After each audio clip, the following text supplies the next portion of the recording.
골로새서입니다. 골로새서 지난번에 조금 나누다가 중간에 이제 했었는데 3절부터 쭉 우리가 8절까지 내용들 가운데에서는 바울이 골로새 교회에 대한 감사의 내용을 쭉 이야기하고 있는 것을 우리가 살펴볼 수 있었습니다. 그리고 9절부터 12절까지 오늘 좀 나눠보려고 하는데 주된 내용은 뭐라고 말씀을 드렸냐 하면 기도할 때 그치지 않고 구하는 것. 그렇죠. 기도할 때 그치지 아니하고 구하고 원하는 것이 있다. 그렇게 말하고 있는 내용을 지난번에 한번 살펴보다가 중간에 우리가 선한 일 이야기하고 이렇게 마무리를 못하고 마쳤습니다. 그래서 오늘은 뒷부분에 이어서 한번 살펴보도록 하겠습니다. 새롭죠? 기억이 나시나요? 그날께? 이게 건너뛰다 보니까 기억이 아마 드문드문 있을 것 같습니다. 이 9절부터 12절까지에 이 7개가 나오더라고요. 7개. 우리 저 순천만에 가면 특산품 있죠. 7개. 그 7개가 아니고 여기 7개의 개가 나옵니다. 개 말고 개. 개가 나오는데 몇 개라고요? 7개, 7개. 그렇게 외워놓으면 재밌을 것 같아요. 그래서 골로새서 1장 9절로 12절에는 7개가 나온다. 그래서 하나님이 원하시는 게 무엇이냐 하면 바울이 골로새 교회에 간절히 원하는 것은 7개를 원했다. 이렇게 답을 쓰면 되겠죠. 첫 번째 개가 뭐냐 하면 채우개. 그렇죠. 여기 채우개라고 하는 개. 개가 재밌는 개입니다. 채우개. 그 다음에 두 번째 개가 뭐냐 하면 기쁘시개. 기쁘시개라고 하는 게. 그 다음에 세 번째 개가 뭐냐 하면 맺개. 열매 맺개. 그 다음에 네 번째 개가 뭐냐 하면 자라게. 자라게 하는 거고. 다섯 번째 개가 뭐냐 하면 능하게. 성경에 이렇게 표시를 안 하면 잘 안 보여요. 근데 이렇게 표시를 하거나 좀 색깔을 달리 하거나 그러면 그동안에 보지 못했던 부분들 또 연결되어지는 부분들을 발견할 수 있게 됩니다. 그리고 이르게라고 되어 있고 일곱 번째 합당하게. 이 합당하게라는 말이 자주 나오는 걸 볼 수 있습니다. 그래서 그리스도인들은 이 그리스도인답게 합당하게 우리가 세상에서 살아가야 하죠. 세상 사람들은 세상 사람들이 생각하는 그 기준 속에서 살아갑니다. 기준 속에서 살아가는 거예요. 그러니까 그걸 뭐라고 이야기하냐 하면 그 기준에 적합하니까 합당하다 그렇게 이야기를 하는 겁니다. 성도는 세상 사람들의 기준이 아닌 하나님의 그 기준 속에서 우리가 살아가는 겁니다. 그래서 그 하나님이 원하시는 기준이 무엇인지를 알아야 우리가 합당한 삶을 살아가는 겁니다. 그래서 우리가 이렇게 예배를 드리고 또 말씀을 나누고 하는 것은 하나님이 우리에게 주신 그 기준들, 율법이 아닙니다. 율법이 아니라 우리가 서로 사랑하는 사람들 사이에도 무엇이 있느냐 하면 예의라고 하는 게 있습니다. 부부간에도 무엇이 있느냐 하면 예절이 있죠. 지켜야 될 것들이 반드시 있습니다. 하나님과 우리 사이에 율법의 관계가 아니라 예수님과 우리 사이에 율법의 관계가 아니라 사랑의 관계로서 마땅히 또 우리가 지키고 이루어가야 할 부분들이 있습니다. 그것을 우리가 합당이라고 하는 것으로. 그래서 10절에도 보면 뭐가 나오죠? 주께 합당히 행하여 범사에 기쁘시게. 그래서 이 개가 7개가 있는데 그 7개가 뭔지를 우리가 잘 알고 우리가 믿음 속에서 이 부분을 구한다 그랬으니까 우리가 그 일들을 이루고 또 원하는 부분들을 우리가 채우는 것이죠. 이것이 하나님의 뜻입니다. 그래서 하나님의 뜻이라고 하는 것을 지난번에 제가 그렇게 풀어드렸죠. 하나님의 뜻은 하나님이 원하시는 것, 하나님이 기뻐하시는 것, 하나님이 구하시는 것, 이런 것들을 하나님의 뜻이다 그렇게 말씀을 드렸습니다. 그래서 바울을 통해서 우리가 그리스도께서 또 하나님께서 원하시는 부분들을 우리가 한번 살펴볼 수 있게 됩니다. 그래서 지난번에 이렇게 이제 칸을 메워서 7개를 칸을 메웠습니다. 그래서 첫 번째 개 어떤 걸 이야기를 했었냐 하면 모든 신령한 지혜와 총명의 하나님의 뜻을 아는 것으로 채우는 겁니다. 이 하나님을 아는 것에서 자라간다. 라고 이야기를 하고 또 하나님의 뜻을 아는 것, 이렇게 안다는 것에 대해서 중요하게 두 번이나 나오는 것을 볼 수 있습니다. 그래서 우리가 하나님을 알아가는 것, 하나님을 아는 것은 우리가 신앙에 있어서 아주 중요한 부분이라고 말할 수 있습니다. 그래서 모든 신령한 지혜와 총명에 하나님의 뜻을 아는 것으로 채워야 합니다. 채워야 어떻게 하죠? 채워야 그것으로서 말하고 그것으로서 동력을 받아서 살아갈 수 있습니다. 그래서 먼저는 채우는 게 필요한 겁니다. 우리가 구원함을 받았고 하나님을 알았고 하나님을 아는 것에 있어서 점점 더 앞으로 나아가는데 그것에 있어서 가장 먼저 필요한 것이 무엇이냐 하면 채우는 겁니다. 무엇으로 채우는 거냐 하면 신령한 지혜와 총명에 하나님의 뜻을 아는 것으로 채우는 겁니다. 그동안에 우리가 아는 것이 굉장히 많았죠. 그죠? 각각의 그 알매 전문성들이 다릅니다. 어떤 사람들은 낚시를 잘하는 사람도 있고 어떤 사람은 자동차를 잘 고치는 사람도 있고 어떤 사람은 이런 것 저런 것 아는 분야가 다 다릅니다. 저는 이 꽃, 나무 이런 거에 대해서 전무합니다. 무식이 통통 튀어요. 저는 나무나 이런 거에 대해서 알지를 못합니다. 무엇 때문에 그러냐 하면 관심도예요. 관심도. 내가 그것을 알고 싶어하고 그거에 대한 어떤 관심도들이 있으면 지식이 쌓입니다. 경험이 쌓이게 되고 그 경험들은 누구가 알고 있는 것하고 비교할 수 없는 특별한 비법이 됩니다. 노하우가 되는 것이죠. 그런데 세상의 지식도 그러한 것처럼 우리가 하나님을 알아가는 것들도 어떠냐 하면 그런 것들을 통해서 우리가 채워져 가는 겁니다. 그래서 우리 성도님들도 각각 하나님을 아는 지식의 그 넓이들이 채움들이 다른 것을 볼 수 있습니다. 그래서 어느 사람은 구원받은 지 30년이 됐는데도 불구하고 그 채움이 아주 얕은 사람이 있고 구원받은 지 얼마 되지 않았지만은 그 깊이와 또 넓이가 풍성한 사람이 있는 것을 봅니다. 이것은 어디에 그 중요한 점이 있느냐 하면 관심입니다. 내가 그것을 채우고 그것 속에서 기쁨을 누리고자 하는 그 관심도에 의해서 이루어지는 것이다라고 이야기를 해볼 수 있습니다. 골로새서하고 에베소서는 쌍둥이 서신이라고 들었죠.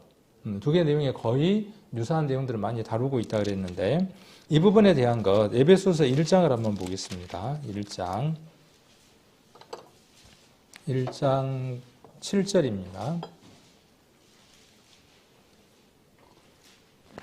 1장 7절에 한번 보시면 자, 이 지혜와 총명이라고 하는 게 무엇과 연관이 있는가 하는 것을 우리가 말씀을 통해서 한번 연결짓고 정리를 해보려고 하는 겁니다. 7절 우리가 그리스도 예수 안에서 같이 한번 읽겠습니다.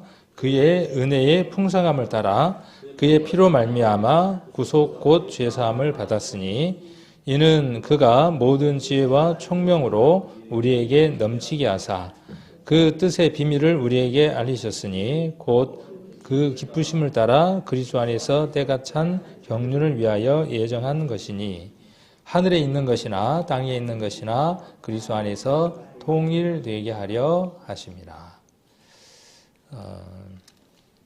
여기 보시면 8절에 모든 지혜와 총명으로 우리에게 넘치게 하셨습니다. 무엇 때문에 우리에게 지혜와 총명으로 넘치게 하셨을까요?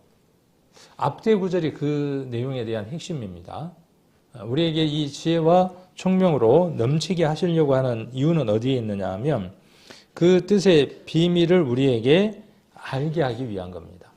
그 비밀이 무엇일까요? 에베소서나 골로새서에서 그 비밀이 누구라고 이야기하고 있습니까?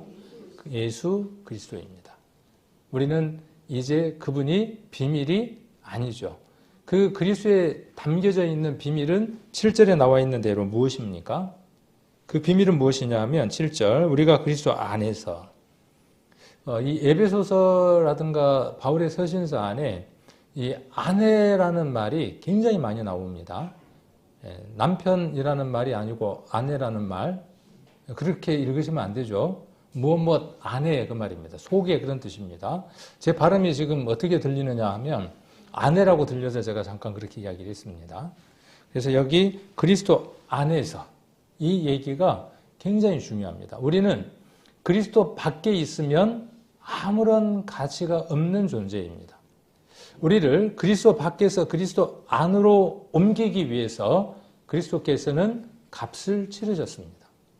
그래서 여기 7절에 기록되어 있는 대로 그의 은혜의 풍성함을 따라 그의 피로 말미암아 구속 곧 죄사함을 받을 것이 아니라 죄사함을 받았다라고 이야기를 하고 있죠. 자, 이것을 깨닫게 하고 이것을 알게 한 것은 우리의 지혜와 우리의 총명이 아니라는 것이에요.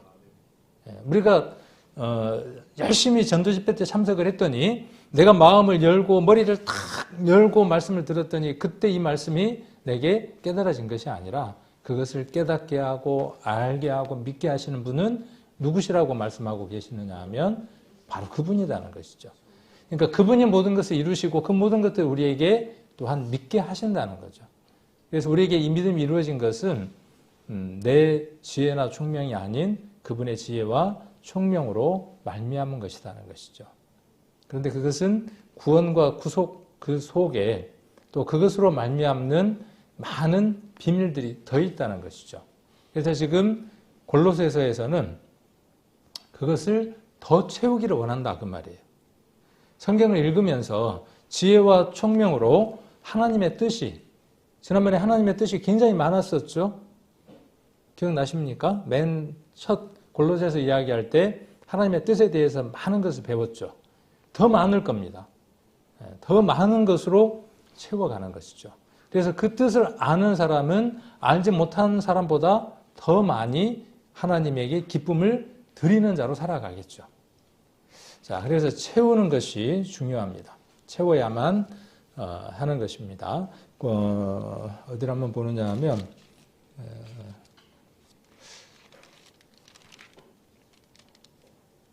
빌립보서도 한번 보겠습니다. 빌립보서 3장 8절 7절 8절 빌립보서 3장 7절 8절 같이 한번 읽겠습니다.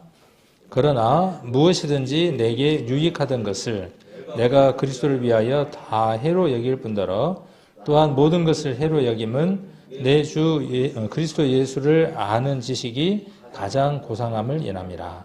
내가 그를 위하여 모든 것을 잃어버리고 배설물로 여김은 그리스도를 얻고. 자, 무엇이든지 내게 유익하던 것, 내게 유익했던 게 있죠. 그런데 그리스도를 위한 것이다 그러면 내게 정말 유익했던 것인데 그것이 그리스도를 위한 것이다. 주님을 위한 것에 장애가 된다면, 방해가 된다면 바울은 어떻게 하겠다는 것이죠? 버리겠다는 것이죠. 해로 여긴다는 거예요. 해로. 우리에게 굉장히 유익했던 것들이에요. 많은 것들이 우리에게 유익했던 것들이 있습니다. 살아가면서. 그러나 주님을 섬기는 데 있어서 그것이 방해가 된다면, 주님을 위하는 일들에 있어서 그것이 유익한 것이 아니고 해가 된다면 바울은 무엇으로 여긴다? 배설물로 여기고 버리겠다는 것이죠. 그래서 8절에 또한 모든 것을 해로 여김은 내 주 그리스도 예수를 아는 지식. 여기 내 주 그리스도 예수를 아는 지식이라고 되어 있죠. 세상에 이것만큼 고상한 건 없다는 거예요. 누구의 간증입니까? 바울의 간증입니다. 그래서 예수님을 아는 그 지식이 가장 고상했기 때문에 그의 삶은 그것을 향해서 쫓아갔죠. 그리고 그의 부산물이 그가 남긴 것들이 무엇이냐 하면 13권의 서신서들입니다. 그래서 그의 글들을 읽어보면 그가 그리스도를 얼마나 소중히 여겼는지 자기가 알고 있는 그 지식이 얼마나 고상했는지를 그의 글들을 통해서 우리가 알게 되죠. 그래서 우리가 예수님에 대해서 알 수 있는 것들은 말씀을 공부하는 것이죠.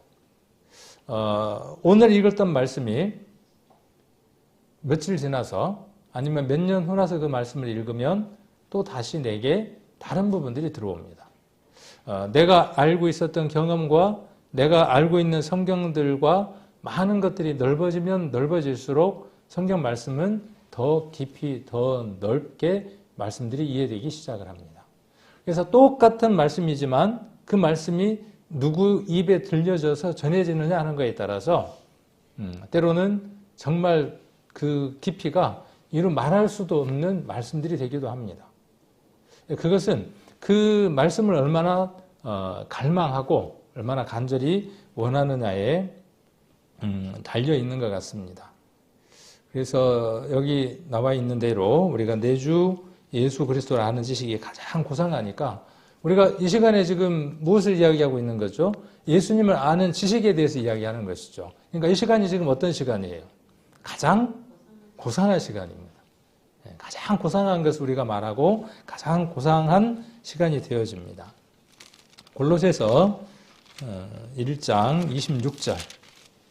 골로새서 1장 26절. 자, 그래서 이 비밀에 대해서 이야기를 하죠. 이 비밀은 만세와 만대로부터 오므로 감추었던 것인데 이제는 그의 성도들에게 나타났고 하나님이 그들로 하여금 이 비밀의 영광이 이방인 가운데 어떻게 풍성한 것을 알게 하려 하심이라. 이 비밀은 너희 안에 계신 그리스도시니 곧 영광의 소망이니라. 그래서 우리 안에 계신 그리스도. 참 이 얘기들이 굉장히 재밌는 걸 볼 수 있죠. 우리가 예수 안에 있는 것이죠. 예수님 안에 있죠. 우리가 그리스도 안에 있고 여기는 어떻게 표현되어 있습니까? 너희 안에 계신 그리스도예요. 그러니까 예수님이 아버지와 자기의 관계를 이야기를 할 때 내가 아버지 안에, 아버지가 내 안에 이렇게 표현하고 있는 것처럼 우리는 이제 누구 안에 있느냐 하면 그리스도 안에 있고 그리스도 안에 누가 있냐 하면 우리가 있는 것이죠. 그러니까 함께죠. 불가분의 관계죠.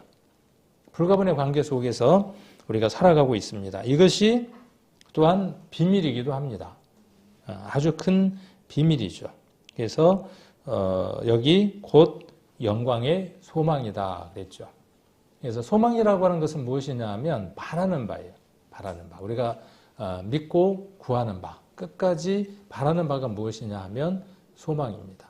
그래서 우리의 소망은 무엇이냐 하면 예수 그리스도를 지금 거울로 보는 것처럼 희미하지만 이제 어떻게 해서 면대면 해서 면과 면, 얼굴과 얼굴로 맞대고 보는 그 날을 간절히 사모하는 것이죠. 그분이 우리 안에 계시지만 이제 우리가 실제적으로 만지고 느낄 수 있는 그분을 만나는 것. 그것이 영광스러운 소망이다. 이렇게 이야기를 하고 있습니다. 자, 그 다음 주께 합당히 행하여 범사에 기쁘게 하는 겁니다. 기쁘시게 하는 거예요. 개가 지금 두 마리 개가 나왔네요. 이제 아까 앞에 개 나왔고 두 번째 개 기쁘시게 주께 합당히 행하여 범사에 그러니까 모든 일에 기쁘게 하는 겁니다.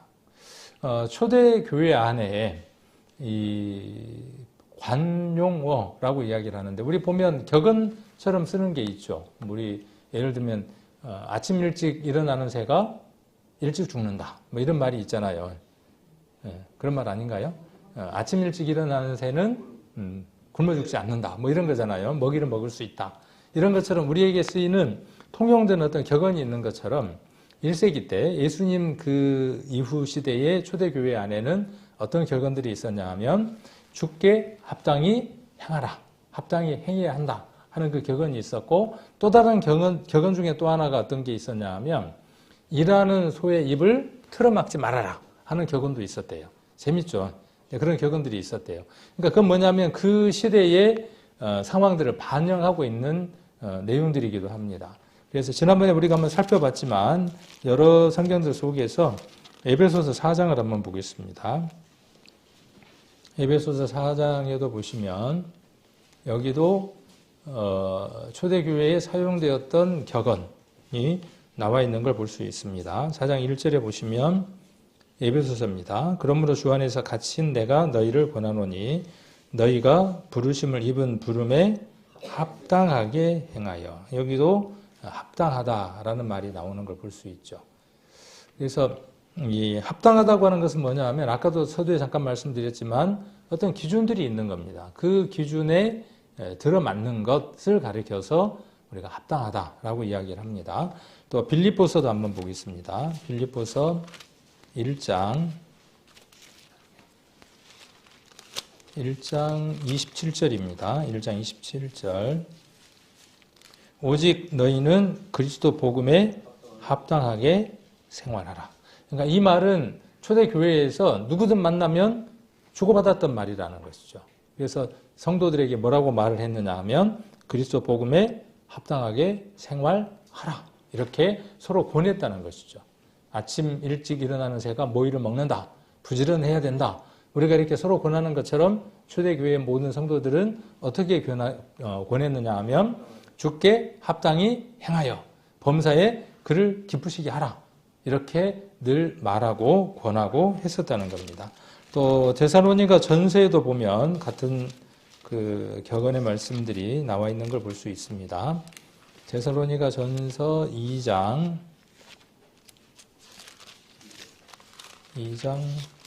12절. 우리 지난번에 한번 봤었지만 한번 다시 한번 더 확인해 보는 겁니다. 2장 12절. 이는 너희를 부르사 자기 나라와 영광에 이르게 하시는 하나님께 합당히 행하게 하려 함이니라. 합당하게 행하면 하나님 나라에 들어갈 수 있는 게 아니라 그 하나님 나라에 들어갈 수 있는 사람에게 무엇이라고 말하느냐 하면 합당하게 행하라고 하는 겁니다. 그렇게 해야만 그 나라에 들어가는 것이 아니라 그런 능력과 그런 사람이기 때문에 그런 모든 조건을 갖췄기 때문에 그렇게 행하라고 말하고 있는 것을 볼 수 있습니다. 여기도 똑같이 하나님께 합당히 행하게 하려 함이라 이렇게 말하고 있는 것을 볼 수 있습니다. 이 외에도 유사한 말씀들은 우리가 많이 찾아볼 수 있습니다. 여기 기쁘시게 하라라는 말은 어떤 말이냐 하면 지난번에 누가 설교자가 이제 그 얘기를 한번 한 적이 있는데 이 어린 아이들이 보상이 주어지기 때문에 그 보상이 주어지기 때문에 어떻게 하느냐 하면 부모에게 어떤 기쁨을 주는 경우들이 있죠. 내가 이거를 하면 우리 엄마가 기뻐할 거야. 기뻐하면 뭘 주느냐 하면 뭔가를 줘. 이게 뭐냐 하면 반대급부라고 하는 거거든요. 그러니까 반대급부가 있기 때문에 어떻게 하느냐 하면 행동을 하고 기쁨을 주려고 한다는 것이죠. 그런데 여기에 기쁨은 그런 기쁨이 아니다는 거예요. 내가 이렇게 하면 그것으로 말미암는 반대급부가 내게 올 것이니까 내가 건강도 더 좋아질 것이고 뭔가 내가 하는 일들이 만사 형통이 될 것이니까 그래서 내가 그 일들을 해야지 하는 것이 아니라 그 자체, 주님을 기쁘게 해드리는 그것 자체가 목적이 되어지는 기쁨을 얘기를 하는 겁니다. 조금 이해가 되시나요? 그냥 그분이 기뻐하시는 것 자체로 기쁘게 하고자 하는 거예요. 내게 어떤 것이 돌아오기 때문이 아니라 반대급부로 내가 무엇이 상으로든 무엇이든지 주어지는 것 때문이 아니라 그냥 그분이 기뻐하시는 걸 보면서 내가 그 기쁨을 목적으로 하는 거죠. 그래서 범사에 기쁘게 하는 것이죠. 이 기쁨은 누구에게 있는 기쁨이냐 하면 우리 주님이나 하나님에게 있는 기쁨이죠. 하나님이 우리를 기쁘시게 하시고 싶어 하시죠. 그래서 우리를 기쁘게 합니다.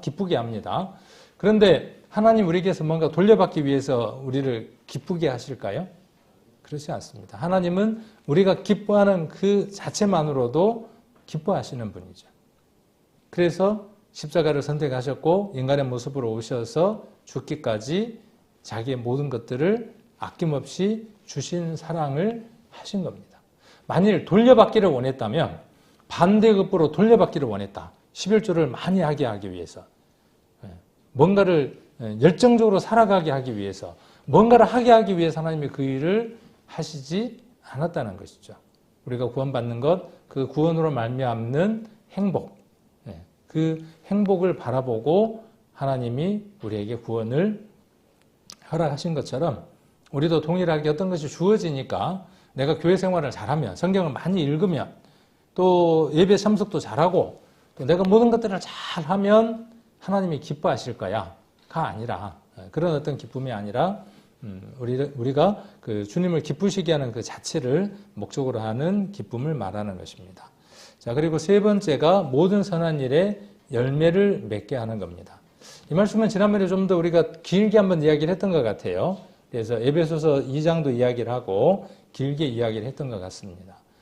왜냐하면 이 선한 일이라고 하는 게 우리에게 중요한 내용이기 때문에 그렇습니다. 그래서 그냥 선한 일이 아니라 모든 선한 일에. 이 선한 일이라고 하는 것은 하나님을 기쁘시게 하는 일이죠. 착한 거예요. 기쁘시게 하는 거예요. 하나님이 원하시는 거예요. 이것이 가장 잘 나타나 있는 성경이 누가복음 15장이라고 제가 말씀을 드렸습니다. 기억나시나요? 누가복음 15장에는 비유가 3가지가 나오죠. 비유 3가지가 연이어서 나오는데 잃어버린 양 한 마리의 비유, 하나의 잃어버린 드라크마, 그리고 또 하나가 무엇이냐 하면 아들, 둘째 아들을 잃어버린 아버지가 나옵니다. 그 얘기 끝마다 그 양의 얘기가 끝나고 드라크마가 끝나고 아들의 얘기가 끝날 때마다 나오는 얘기가 뭐냐 하면 기뻐한다는 얘기예요. 찾았으므로 기뻐한다는 거예요. 그러니까 잃어버렸던 것을 찾는 것이 누가 원하시는 것이냐 하면 하나님이 간절히 원하고 원하시는 일이시라는 거죠. 그것이 선한 일이에요. 하나님을 기쁘시게 해드리는 일이에요.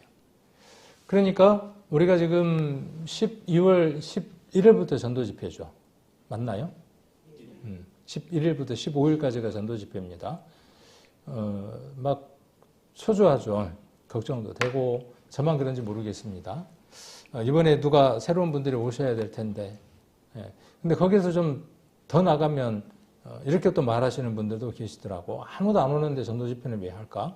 이 부담감이 역으로 작용한 거예요. 좋게 작용한 게 아니고 좋지 않게 작용한 거죠. 내가 그 일에 동참할 수 없으니까 어떻게 이게 반응한 거냐 하면 그 부담감들을 덜어버리기 위해서 전도 집회를 아예 안 했으면 좋겠다는 마음이에요. 제가 과하게 해석을 했나요? 아니요. 그런 마음도 있으실 것 같아. 아닌 분들도 있어요. 그렇죠? 왜냐하면 가성비, 투자하고 여러 가지 한 거에 비해서 얻는 것이 적으니까 그렇게 또 생각하시는 분들도 있고 다양한 분들도 계실 겁니다. 그런데 전도 집회는 꼭 해야 되는 일입니다. 누구를 위한 것이기도 하냐 하면 우리 자신을 위한 것이기도 하고 또 그 가운데서 새로운 영혼들을 찾기 위한 일이기도 합니다. 지난번 주일날 누가복음 15장 마지막 절 31절, 32절이었나요? 제가 여장인에서 잠깐 이야기를 했는데 그 말씀을 보면서 좀 새롭게 다가왔어요. 그날 주일날 모든 게 누구 거였냐 하면 큰아들 거였어요. 그렇죠. 모든 게 누구 거라고 아버지는 아들에게 말하느냐 하면 내게 네 거야. 모든 게 다 내 거야. 근데 뭔 생각을 해본 적이 없냐 하면 거기에서 큰아들에게 있어서 동생도 누구 거냐 하면 큰아들의 것이에요. 아버지가 말하고자 하는 요지는 어디에 있느냐 하면 그 동생도 누구 거라는 거죠. 모든 게 네 건데 그러니까 큰아들도 내 거고 동생도 내 건데 그 모든 것이 누구 거라는 거예요. 결국은 큰아들 거라는 거예요. 그런데 아버지가 말하는 것은 뭐냐 하면 그렇게 내가 갖고 있는 소유 가운데에 가장 소중하게 생각하는 아들 하나를 잃어버렸다는 거예요. 그건 뭔 얘기냐 하면 너도 지금 잃어버린 게 있어. 그 얘기를 하고 있는 겁니다. 우리는 이렇게 많은 생각을 해오고 있는 것 같아요. 한 영혼이 이어졌을 때 가장 안타까운 분은 우리 하나님일 거야. 하나님이 제일 잃어버린 영혼을 보면서 안타까울 거야. 아버지가 그런 것처럼. 그런데 그 생각을 이번에 좀 바꾸게 됐다는 거죠. 누가 제일 안타까운 거냐 하면 내가 잃어버린 거예요. 내 걸 잃어버린 거예요. 한 번도 잃어버린 영혼이 내 거라고 생각해 본 적이 없는 거예요. 그렇죠? 근데 그 말씀은 우리에게 뭘 말씀하시느냐 하면 잃어버린 한 영혼은 누구 거라는 거예요. 내 거라는 거예요. 내가 잊어버렸다는 거예요. 하나님은 그 잃어버린 소유를 회복하고 찾기를 원하시는 겁니다. 전도 집회 때 우리는 그 일들이 이루어져야 됩니다. 내가 그렇게 잃어버렸다가 그렇게 기록되어 있죠. 죽었다가 살아났고 잃었다가 얻었다고 이야기를 하고 있죠. 그것이 동생의 모습입니다. 우리가 동생의 모습이 된 것이죠. 그런 것처럼 우리도 누군가를 찾아서 죽었다가 살려놔야 되고 잃었다가 얻은 자로 만들어 주어야 하죠. 이건 잃어버렸다는 생각이 없으면 찾으려고 하지 않는 겁니다. 그 15장은 무엇을 말해 주려고 하느냐 하면 잃어버렸다는 거예요. 누가 잃어버린 겁니까? 목자가 잃어버린 거 아니고, 한 여인이 잃어버린 게 아니고, 한 아버지가 잃어버린 게 아니라 누가 잃어버렸다는 거예요. 우리가 지금 소중한 것을, 소중한 영혼을 내게 속해 있는 내 것인, 내가 얻어야 하는, 잃어버리지 말아야 하는 그 영혼들을 잃어버렸다고 하는 것을 누가복음 15장은 말하고 있습니다. 그래서 이 선한 일에 열매를 맺는 겁니다. 끊임없이 뿌리고, 끊임없이 물 주고, 끊임없이 가지치고 얼마나 많은 노력을 합니까? 한 영혼을 얻게 하기 위해서 얼마나 많은 노력을 합니까? 그런데도 쉽게 구원받는 일이 이루어지지는 않죠. 그러나 누가 포기하지 않으면요. 내가 포기하지 않으면 이 일은 언젠가 이루어지는 것이죠. 그래서 우리가 그 구원받은 그 시점을 이 성경에서 무엇이라고 표현을 하고 있느냐 하면 우리 안에 착한 일을 시작하신 이가 있다. 이렇게 표현하고 있죠. 우리가 구원받는 그날부터 우리는 착한 사람이 됩니다. 뭐 도덕적으로, 윤리적으로도 그 문자적인 말씀이 적용이 될 수도 있겠지만 착한 일이라고 하는 것은 어떤 것이냐 하면 하나님을 기쁘게 해드리는 일이 착한 일이에요. 구원받고 나면 가장 먼저 마음에 깊이 오는 것이 무엇이냐 하면 우리 아버지가 구원 못 받았는데, 우리 어머니가 구원 못 받았는데, 우리 형님이 구원을 못 받았는데, 우리 누나가 구원을 못 받았는데, 우리 형님이 군대 가 있는데 김정일이가 미사일을 쏘면 우리 형이 문제가 생길 수도 있고, 우리 오빠가 문제가 생길 수도 있는데, 군대에 가 있는 동안에 반드시 구원을 받아야 될 텐데, 그러니까 어떻게 해요? 편지를 쓰죠. 제가 그랬어요. 우리 형님한테 군대 가 있는데 편지를 한번 썼어요. 제가 글 같은 거 잘 못 쓰거든요. 근데 편지를 쓰게 만들어요. 내가 나를 그렇게 만드는 것이 아니라 내 안에 있는 착한 일을 시작하신 선한 일을 시작하신 그분이 그 일을 하게 하시는 거죠. 우리가 편을 들게 할 때 편을 드는 거죠.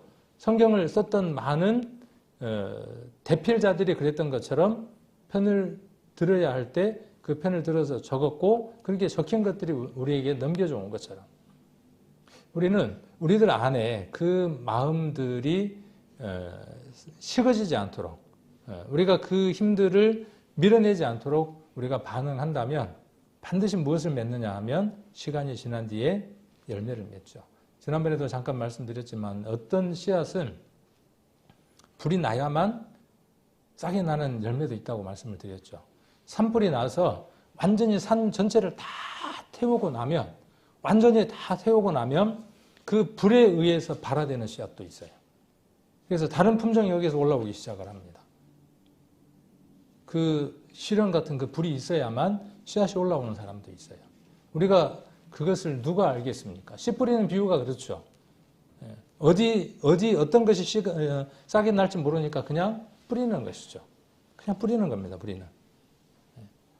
그래서 전도 집회 때가 되니까 뿌리고 아니니까 안 뿌리고 하는 것이 아니라 말하는 겁니다. 만나는 모든 사람들에게 복음을 전하는 겁니다. 예전에는 우리가 복음을 전할 때에 전도지에 의존을 했다면 지금은 좋은 방법들이 굉장히 많습니다. 그런데 의외로 활용을 안 합니다.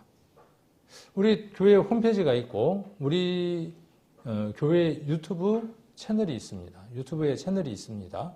그러면 그곳에 전도 집회를 길게 눌러서 복사해서 상담에게 전달할 수도 있고, 듣고 안 듣고는 누구? 그쪽 소관이고.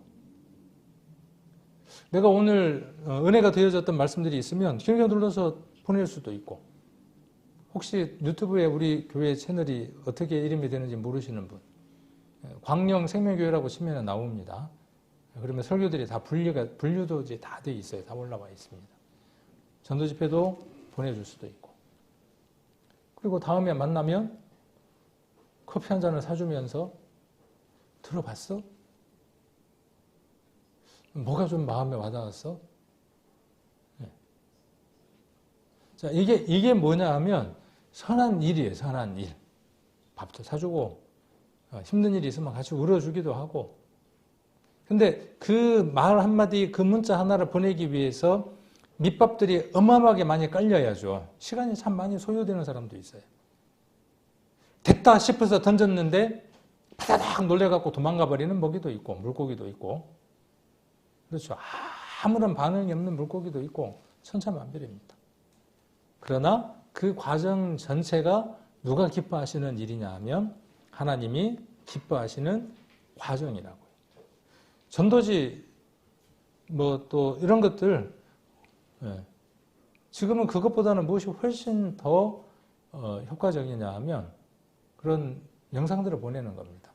근데 지금 그것도 조금 물렸죠. 이제 보내면 보지도 않습니다. 요즘 보면은 보내도 보지도 않습니다. 그래서 무엇이 필요하냐 하면 친절하게 그 영상에 대한 설명들, 내가 거기에서 받은 어떤 그 감동들, 기쁨들, 또 그것이 나로 하여금 얼마나 힘이 있게 하는가에 대한 간증들, 이런 것들이 필요하죠. 그래서 말 그대로 뭐냐 하면 맛깔스럽게 이야기를 해줘야 그쪽에서 먹고 싶은 마음이 생길 거 아니에요. 그래서 한번 들어보게 하고 들은 것들에 대해서 이해가 잘 안 되면 설명도 해주고 그러다 보면 우리가 말씀에 나와 있는 대로 믿음은 무엇에서 생기느냐 하면 들으면서 생기기 시작하는 거죠. 그 사람이 듣지 않았는데 어떻게 믿음이 생기겠습니까? 그런 과정들을 통해서 그리스도의 말씀이 귀에 들려오기 시작을 하면 마음문이 열리게 되고 마음문이 열리게 되면 말씀들을 하나하나 수용하기 시작을 하게 되죠. 그러면 전도 집회라든지 상담이라든지 이런 것들이 이루어질 수 있죠. 일명 우리가 이것을 밭갈이라고 이야기를 하죠. 이렇게 밭을 가는 과정이 있어야 합니다. 그래서 모든 선한 일에 열매를 맺기 위해서는 농부가 얼마나 수고합니까? 그 쌀 한 톨이 우리에게 오기 위해서 옛날에는 얼마나 많은 수고가 있었습니까? 지금도 마찬가지죠. 우리도 마찬가지입니다. 한 열매를 맺게 하기 위해서는 많은 수고가 필요합니다. 자, 그래서 하나님 아는 것에서 자라가야 하는 겁니다. 그래서 자라서 그 자라는 최종적인 목적지는 어디가 되겠습니까? 장성한 자가 되는 거죠. 장성한 자가 돼서 뭐 하는 겁니까? 장성한 자가 돼서 뭐 할 겁니까? 장성한 자의 목적지는 어디냐 하면 일꾼이에요. 일을 하는 거예요. 힘있게 일을 하는 겁니다. 그래서 하나님을 아는 것에서 자라게 하는 겁니다. 아까 채우게 하는 거라 그랬죠. 좀 비슷한데 여기 하나님의 뜻을 아는 것이 나왔었고 여기도 똑같이 아는 것이 나오는데 아까는 채우는 거죠. 채워야 어떻게 해요? 채워야 그것이 어디로 올라가느냐 하면 영양분이 돼요. 밥을 먹어야 될 거 아니에요. 위 속에, 위 안에, 몸 안에 영양분을 채워야 그 채운 것이 어떻게 합니까? 각 부분으로 이 분해가 되고 영양분이 되어져서 머리로 올라갈 것들, 또 어디로 갈 것들, 밖으로 내보낼 것들 다 정리를 해서 어떻게 되어지느냐 하면 성장이라고 하는 것을 가져오게 됩니다. 그래서 하나님 아는 것에서 자라야 하는 겁니다. 구원받은 지 1년 된 사람이 있을 것이고 구원받은 지 5년 된 사람이 있을 것이고 우리 교회 안에 지금 우리 교회 안에 1년 된 사람은 없죠. 5년 된 사람도 없어요. 10년 된 사람은 있을 수 있겠네. 근데 이게 어느 면으로 보면 이제 이 성장이 둔화된 거죠. 세상처럼 출생률이 1이 안 되는 거예요. 1이. 한 사람당 1이 안 되는 거죠. 만일 우리 교회 출생률이 한 사람당 1이다 그러면 교회는 미어 터지겠죠. 그런데 교회 전체 예를 들어서 30명이든 뭐 100명이든 간에 출생률이 얼마냐면 100대 1도 안 되는 거예요. 그러니까 0.001도 안 되는 거죠. 그러니까 출산율이 거의 제로의 상태에 있는 거죠. 1년에 한 명도 구원받지 못하는 상태 가운데 있는 것이죠. 이건 무엇과 연관이 있느냐 하면 각 개인들의 신앙의 성장과 자람과 연관이 있습니다. 교회는 몸이기 때문에 그렇습니다. 교회는 예수 그리스도를 머리로 한 지체로 이루어져 있기 때문에 어느 한 부분이 빈약하면 어느 한 부분이 영양실조가 걸리면 전체가 영향을 받기 때문에 그렇습니다. 그래서 나 하나쯤이야. 나는 성경 안 봐도 돼. 나는 예배 참석 안 해도 돼. 나는 뭐 전도 집회 때 참석 안 해도 돼. 나는. 그러면 문제가 뭐가 되느냐 하면 하나씩 빠지게 되고 전체가 그것으로 말미암는 고통들을 받게 됩니다. 그래서 교회는 내가 그 일에 있어서 적극적으로 참석하고 적극적으로 일하는 사람이 되어져야 됩니다.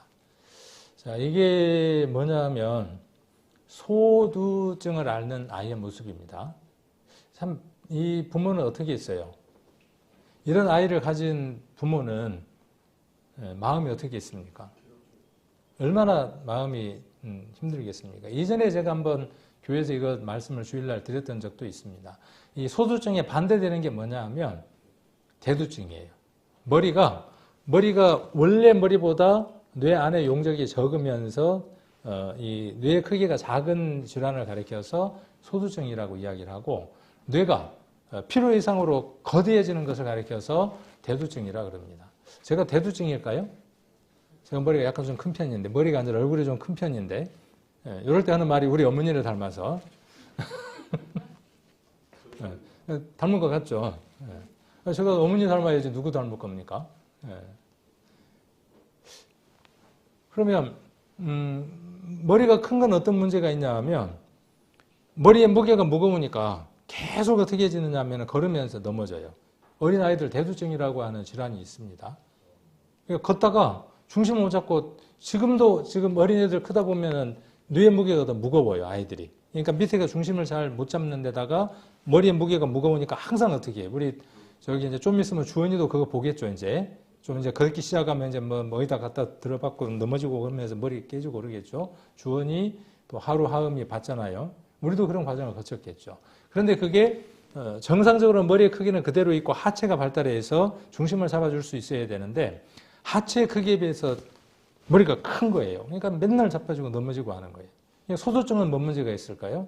뇌의 용적이 커서 어떤 것들을 판단할 수 있는 상황이 되어야 되는데 뇌가 크기가 자라지 않는 거예요. 자, 하나님 아는 것으로, 그 지식으로 머리가 가득 채워지지 않으면 소두증에 걸립니다. 소두증에 걸려요. 근데 머리에 아는 건 많이 담아갖고 있어. 머리에 아는 걸 많이 담았습니다. 그런데 몸이 빨리빨리 못 움직여. 그럼 어떻게 되겠어요? 맨날 자빠지는 거예요. 어떻게 자빠지냐 하면, 머리에 아는 건 많아갖고, 저건 아닌 것 같아. 저 자매 저렇게 하는 건 아닌 것 같아. 뒤에서 뭐라 그래요? 저거 막 하는 거예요. 이게 뭐냐면 대두증이에요. 걸려 자빠져 있는 거예요. 자기 알아요, 몰라요? 그렇죠. 모르니까 그렇게 이제 하고 있겠죠. 누가 그렇게 하느냐 하면, 저 그렇게 많이 해요. 그럴 때 얼른 뭘 알아야 돼요? 이거 내가 질환이구나. 대두증이구나. 아는 건 많아갖고 지금 판단만 하고 있구나. 그리고 얼른 어떻게 해야죠? 내 몸이 그것을 따라갈 수 있는 몸으로 바뀌어야 되는 거죠. 내가 아는 게 적어요. 그래서 행할 수 있는 것들이 부족해.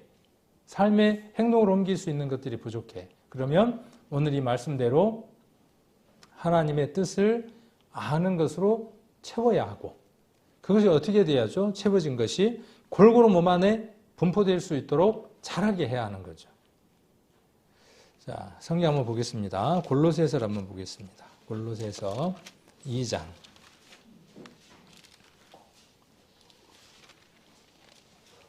2장 19절입니다. 19절 같이 한번 읽겠습니다.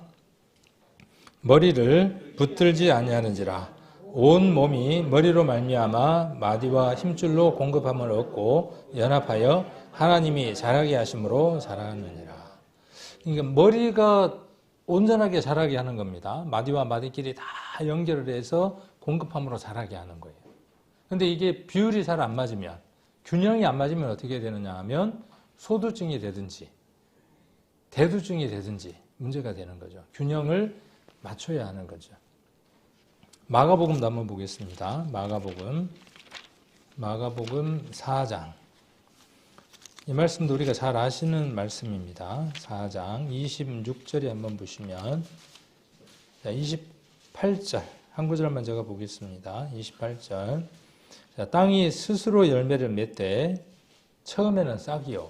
씨가 땅에 떨어지면 제일 먼저 나타나는 반응이 뭐냐 하면 푸릇푸릇한 싹. 그렇죠? 싹. 여러분 싹수가 있습니까? 지금 싹이 났습니까? 아직 싹이 났는지 안 났는지 몰라요? 자, 싹. 그 다음에 뭡니까? 다음에는 이삭이요. 그 다음에는 이삭에게 충실한 곡식이에요. 29절 열매가 익으면 곧 낫을 대나니 이는 추수대가 이르렀습니다. 우리가 그러한 사람들이 되어야 하겠죠. 제가 지난번에 그 설교를 한번 들으면서 어떤 말씀들을 한번 생각을 해봤냐 하면 이 희생제사, 구약에 보면 제사가 많이 나오는데 피가 죄를 속한다라고 돼 있었죠. 근데 보면 곡물제사도 있었죠. 근데 그 곡물제사에 해당하는 게 무엇이냐 하면 예수님 말씀하셨던 것처럼 한 알의 밀알이 땅에 떨어져 썩어 죽지 아니하면이에요. 그러니까 예수님이 십자가에 못 박혀 돌아가시는 그것이 피에 대한 모습으로 우리에게 이미지로 그려졌다면 똑같은 이미지로 예수님은 뭘 그리신 거냐 하면 한 알의 밀알이 땅에 떨어지는 거예요. 그 한 알의 밀알은 누구냐 하면 예수 그리스도예요. 썩어지는 것은 무엇이냐 하면 예수님이 십자가에서 죽으시는 장면이에요. 그러니까 구약에 있는 그 곡물의 제사와 그다음에 짐승의 제사 둘 다를 예수님은 말씀하셨던 것을 볼 수 있습니다. 그 둘을 십자가에서 이루신 것을 볼 수 있습니다. 그래서 피의 제사만 유효한 것이 아니라 곡물의 제사도 우리가 유효한 것을 볼 수 있습니다.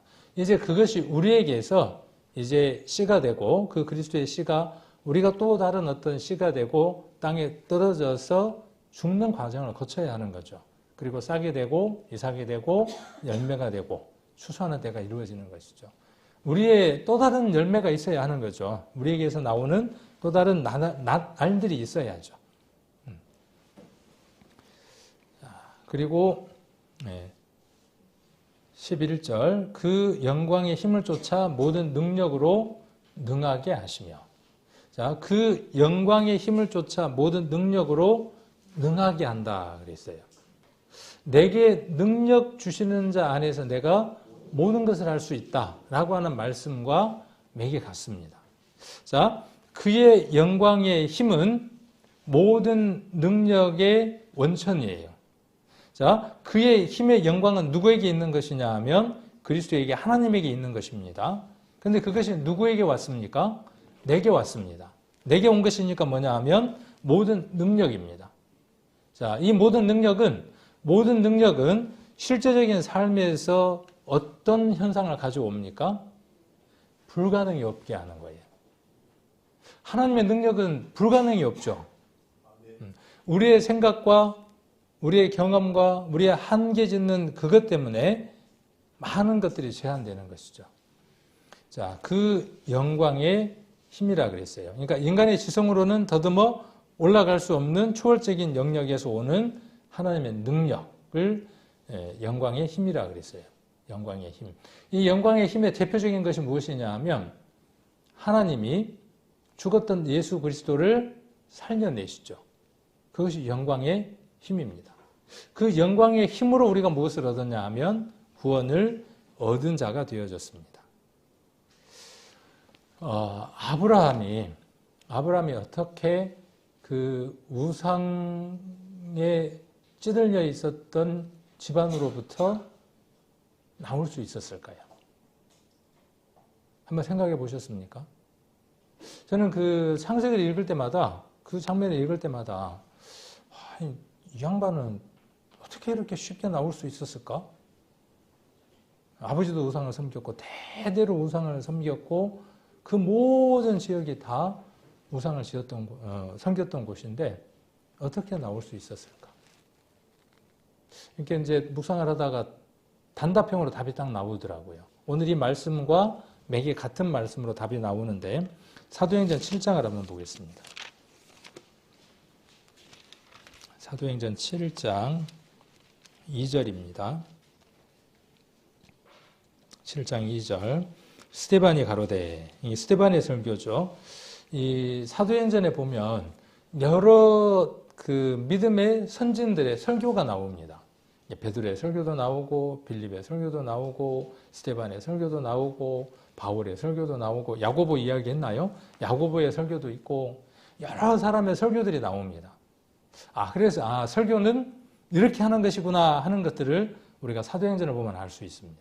특히 우리가 바울의 설교를 통해서 설교는 이런 것이구나 하는 것들을 알게 되죠. 근데 그 가운데 우리가 잘 아는 스데반의 설교죠. 이 7장 2절에 보시면 스데반이 가로되 여러분 여러분 부형들이여 들으소서. 우리 조상 아브라함이 하란에 있기 전 메소포타미아에 있을 때에 영광의 하나님이 그에게 보여. 여기 어떤 하나님이 그에게 보여졌느냐 하면 영광의 하나님이 그에게 보여졌습니다. 그러니까 이게 키더라고요. 이게 열쇠이더라고요.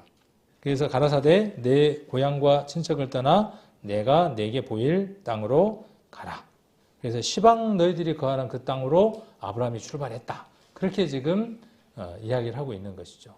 그래서 이 영광의 하나님이 그랬어요. 영광의 하나님. 이 영광의 하나님을 누가 보았느냐 하면 수천 년 전에 믿음의 조상 아브라함이 만났습니다. 우리는 만나지 않았을까요? 아브라함이 만났던 그 하나님은 뭇별을 보여주었죠. 그 뭇별을 보여주면서 무엇을 알았을까요? 그 뭇별을 보면서. 여러 가지 한번 생각들 한번 상상들 한번 동원을 해봤어요. 자식도 없지만 자식이 없는데 뭐라고 말씀하고 계시느냐 하면 저 하늘에 있는 별들보다 네 자식의 수가 많을 것이라고 말씀을 하셨죠. 우리는 전도집회 때 천지가 창조된 것을 배웁니다. 그래서 지구, 달, 또 태양, 그리고 태양계, 이 모든 것들이 누구의 작품인 것을 아느냐 하면 하나님의 작품인 것을 알죠. 아브라함도 그 모든 것들을 이렇게 올려다보면서 그 모든 것들이 하나님의 창조이고 하나님의 능력인 것을 알았을 겁니다. 그 모든 것들을 만드신 하나님이 사람 하나 만드는 건 아무것도 아니라고 하는 믿음을 발견할 수 있었을 것입니다. 그래서 여기 영광의 하나님이 그에게 보여졌어요. 우리는 마찬가지죠. 저도 전도집회 때 천지를 창조하신 그 하나님이 믿어졌기 때문에 성경에 나오는 수많은 이해되지 않는 말씀들을 믿을 수 있는 믿음으로 바뀔 수 있었습니다. 그래서 영광의 힘을 쫓아라고 이야기를 하고 있죠. 그래서 하나님의 그 영광의 힘을 본 사람은 무엇을 가져오느냐 하면 영광의 힘에 걸맞는 삶이 따라옵니다. 그렇죠. 성경이 말하는 바는 뭐예요? 성경에 나와 있는 모든 스토리가 어떤 것이냐 하면 어떤 한 인물을 이야기하고 그 인물이 누구를 만나느냐 하면 하나님과 예수 그리스도를 만나게 되죠. 그 만남으로 말미암는 결과가 무엇인가를 설명하고 있죠. 그리고 성경을 읽는 모든 사람들이 어떠한 사람이 되기를 원하는 것이죠. 하나님의 그 능력의 힘으로 그 안에 모든 능력이 오기를 원하고 영광의 힘으로 모든 능력이 오기를 원하고 그 힘으로 살아가기를 원하는 것이죠.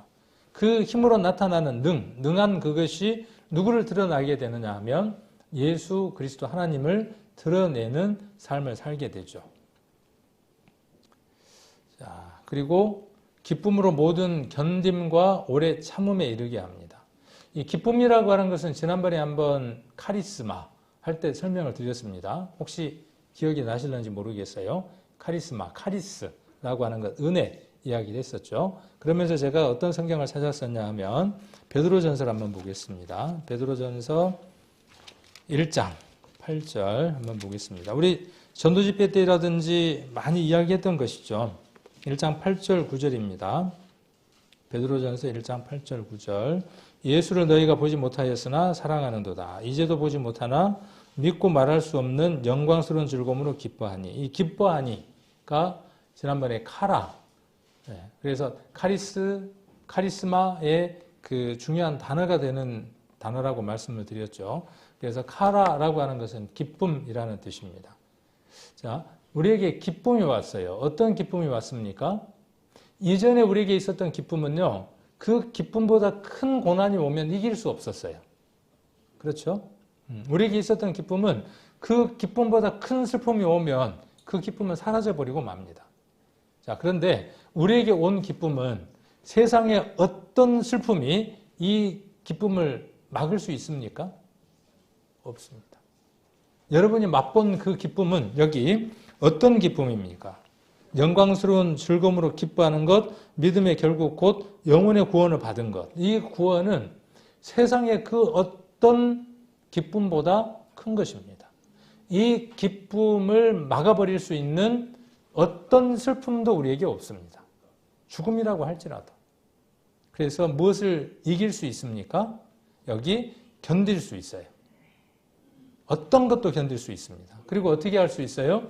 오래 참을 수 있어요. 이게 없으면 참을 수 없습니다. 이게 없으면 견딜 수가 없습니다. 자, 그렇게 이르게 합니다. 6번째였죠. 자, 7번째로 성도의 12절 우리로 하여금 빛 가운데에서 성도의 기업의 부분을 얻게 하기에 합당하게 하신 아버지께 감사하게 하시기를 원하노라. 자, 성도의 기업의 부분을 얻기에 합당하게 그랬어요. 합당하게. 이 합당하게라는 말은 갖추어진 자격을 이야기를 하는 겁니다. 그래서 이 자격은 인간이 스스로 만들어낸 것이 아니라 하나님께서 부여해 주신 자격을 이야기하는 것이죠. 이 자격은 무엇으로부터 부여되는 것이냐 하면 우리가 예수 그리스도를 만난 것으로 구원받음으로 회개에 이른 것으로 얻어지는 합당함이 이 합당합니다. 성도의 기업의 부분을 얻게 한다 그랬어요. 이 기업이라고 하는 걸 들을 때 혹시 생각나는 말이 있나요? 기업. 기업 그러면 떠오르는 성경. 기업 그러면 뭐가 떠오르느냐요? 이 기업이라는 말은 제비를 뽑는다 그런 의미를 담고 있죠. 그럼 제비 뽑는 일이 많이 나왔던 성경 어디일까요? 여호수아서입니다. 여호수아서. 여호수아서는 이스라엘 12지파가 기업을 분배받는 얘기입니다. 제비 뽑아서 분배받는 내용의 얘기를 다루고 있습니다. 그러니까 육적으로 이스라엘 12지파가 하나님으로부터 기업을 나누는 내용들에 대해서 이야기하고 있는 것이 여호수아서의 내용입니다. 그 내용은 여호수아서의 내용은 가나안 땅을 정복하고 그 정복한 땅들을 나누는 이 모든 얘기들은 무엇에 관한 얘기들이냐 하면 영적인 기업을 우리가 나누어 받을 우리들에 대한 그림자고 비유인 것을 우리가 알 수 있습니다. 그래서 여호수아서를 볼 때는 이 내용으로 가지고 우리가 보면은 합당하겠죠. 그래서 이스라엘 사람들에게 하나님이 무엇을 허락해 주셨냐 하면 가나안 땅의 기업을 분배해 주시고 그것을 허락해 주신 것처럼 이스라엘 민족들이 그것을 받기에 하나님이 합당하게 허용해 주신 것처럼 이제 우리에게 하나님이 무엇을 허락해 주셨냐 하면 성도가 받을 기업의 부분을 얻을 수 있도록 하나님이 해주셨다 그 말이에요. 그러면 우리로 하여금 어떠한 전쟁을 치러야 한다는 것이죠. 여호수아서를 읽어야 되는 이유입니다. 왜 그들이 가나안 땅을 정복하고 전쟁을 했는가에 대한 그림자적인 것들을 우리가 보고 배움으로써 우리의 신앙을 어떻게 해야 되는가에 대한 길들을 찾아갈 수 있게 됩니다. 그래서 우리는 무엇을 하기에 합당한 자들이냐 하면 우리에게 부분적으로 물려줄 기업. 기업이 있고 지난번에 유산이 있다 그랬죠. 기업과 유산은 조금 유업은 유업 같은 것 같지만 조금 다른 것입니다. 그래서 이 부분도 다음에 한번 설명을 할 수 있는 기회가 있으면 기업이나 유업에 대한 차이점들 한번 이야기를 해보면 좋을 것 같습니다. 그래서 우리에게 바울은 골로새 교회에게 7개를 원한 것처럼 정원 쪽에 있는 순천만에 있는 그 7개가 아니라 우리에게 이렇게 7개의 개, 채우개 한번 다시 한번 확인해 보면 채우개라고 하는 것, 기쁘시게 하는 것, 맺게 하는 것, 잘하게 하는 것, 능하게 하시는 것, 이르게 하시는 것, 합당하게 하시는 것, 이 모든 것들을 우리에게 원하고 계신다는 것. 그래서 우리가 하나님을 기쁘게 해드리기 위해서 우리가 이 골로새서를 통해서 이런 부분들을 좀 더 묵상하고 살펴봄으로써 하나님이 원하시는 뜻들을 더 많이 발견하고 실천할 수 있는 그런 삶들이 되시기를 원합니다.